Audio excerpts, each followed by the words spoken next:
All right, welcome to Broke Gourmet. You see this huge mess right here? For the next 11 minutes, I'm going to give you your crash course on seedlings, okay? It's going to be the one video that you have to watch, period, for seedlings. You don't need to watch anything else right now.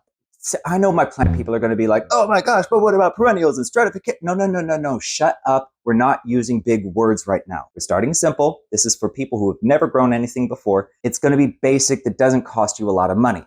Sound good? All right, let's dive into it. All right, welcome to Broke Gourmet, where I'm going to show you how to grow the food that you're cooking. Now, I already know a bunch of people are probably saying, hey, buy this thing over here, read that book over there. We're not going to do that. I'm going to show you how to do this in a way that you can grow in an apartment.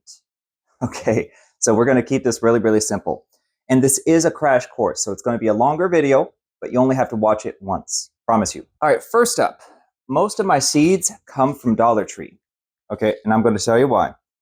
Non-GMO, and you've got a container variety, but there are some of these that are heirloom variety. We're going to get to beans in a second. I'm glad I found that. These are the big ones that you're going to be planting for my show.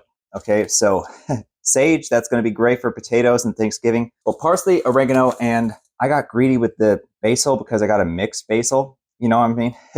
Basil, oregano, and parsley, those are your main Italian spices that go into Italian seasoning. And then dill, I use that for fish. 4 for $1.25. You see that? See that? 4 for $1.25. Non-GMO. It's hard to get better than that. Dollar Tree for the win. And these carrots are from Dollar Tree. Same thing with this thyme.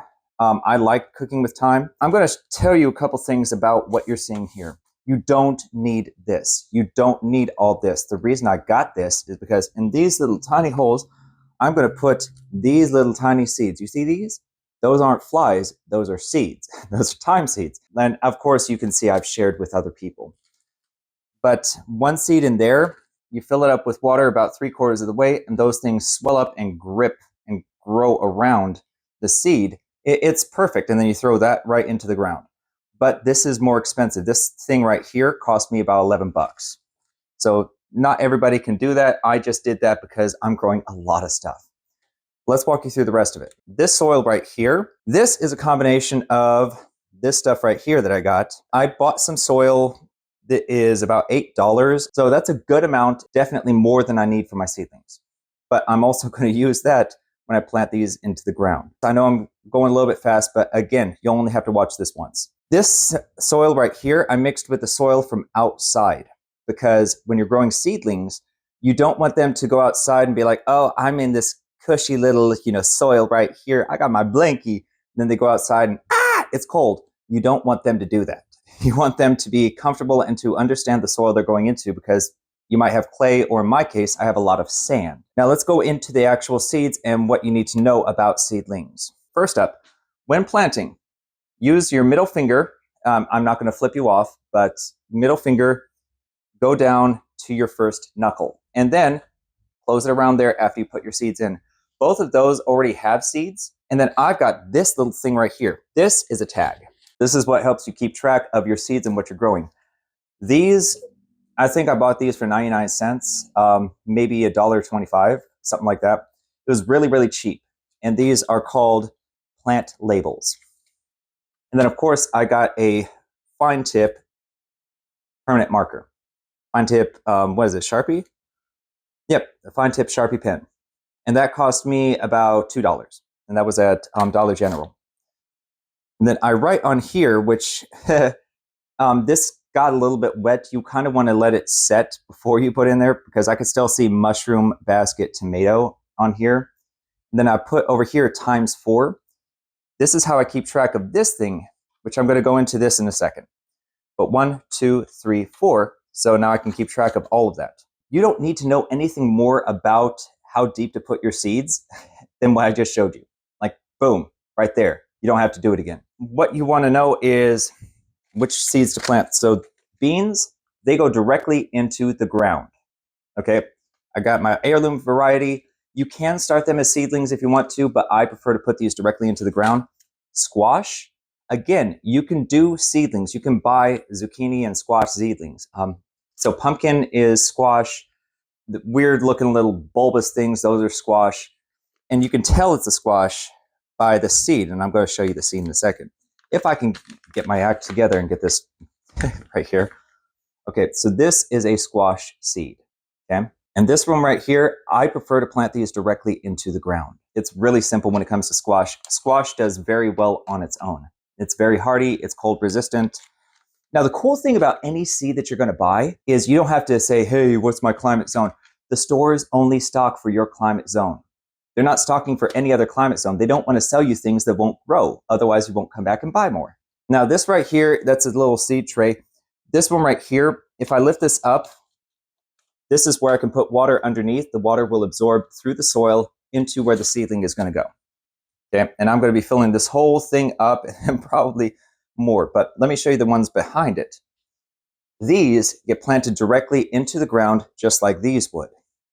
They are biodegradable, they drain well, and when I am doing these, I'm going to put them on a tray, like a cooking or baking tray. I'll show you in just a second, because I got it right around the corner. Oh, got it. So I've got this baking tray that I'm not using.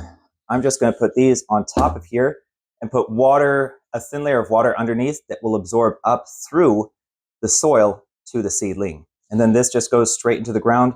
The seedling roots will push right through here. Now for what I'm growing, I grow a lot of peppers. Like this right here, a lot of peppers. That's peppercini, and this one is Hungarian yellow wax. And then this one right here is banana peppers. They all look the same, don't they? But they're not.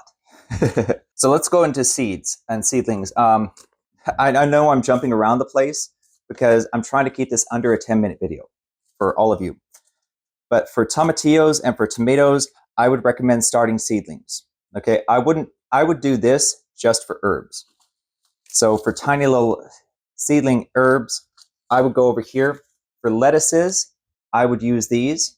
But again, you can put these into that. You just you might get some clumping if you put more than one seed in the same place, which is very easy because they're tiny seeds. And I'm going to show you a couple different ones. This right here, I got these seeds from peppers I cooked with. And you're going to see some of those peppers in videos that I am editing right now. All of these seeds, like these are serrano peppers. And I got these seeds from the serrano peppers I bought from the store. And you'll see other videos where I basically take the last part of a green onion with the roots down here. I put them straight into the ground, which they're growing outside right now. Same thing with the carrot. I cut the carrot towards the bottom and I had this little section with the root underneath. I'm trying to figure out how to do this to where you can see what I'm saying. Let's say this is the carrot and this is where the root goes. Okay, I cut off right here and I put that into the ground. And then it just naturally sprouts up on its own. Water your seedlings about once every 2 days, every 1 to 2 days. And you see how I got lights on these right now and table? Your seedlings, this is enough light for your seedlings. Okay, this is enough organic, natural light. They only need a few hours and then they'll eventually go out into the great grand world. We'll cover that part later. Right now it's just seedlings because we are March 1st. And this is the perfect time to plant seedlings. It's really that simple. Like knuckle length, put the seed in, cover it, water it, and you're good to go if you're starting your seedlings inside with a little bit of light, and that's it. If you have not tried marinara sauce with the fresh herbs, you are missing out. It is life-changing. It's that amazing. Make sure to like and subscribe down below, seriously. And if you want a good knife set, like that's about the only thing that I'm trying to sell you guys is a knife set and maybe I might sell you guys a book, but I'm not sure I want to. Oh crap, okay, never mind. You see these, okay? These are flowers. I'm gonna plant at least one of these because they attract pollinators, which are bees. And I'm gonna start these as seedlings, then I'm gonna throw them straight into the ground somewhere around here. Okay, boom, done. And I'm doing sunflowers just because, aren't these cool? Don't they look cool? I'm gonna do this. I'm gonna do this for me. Anyway, y'all stay amazing and I'll catch you next episode. All right, take care, y'all.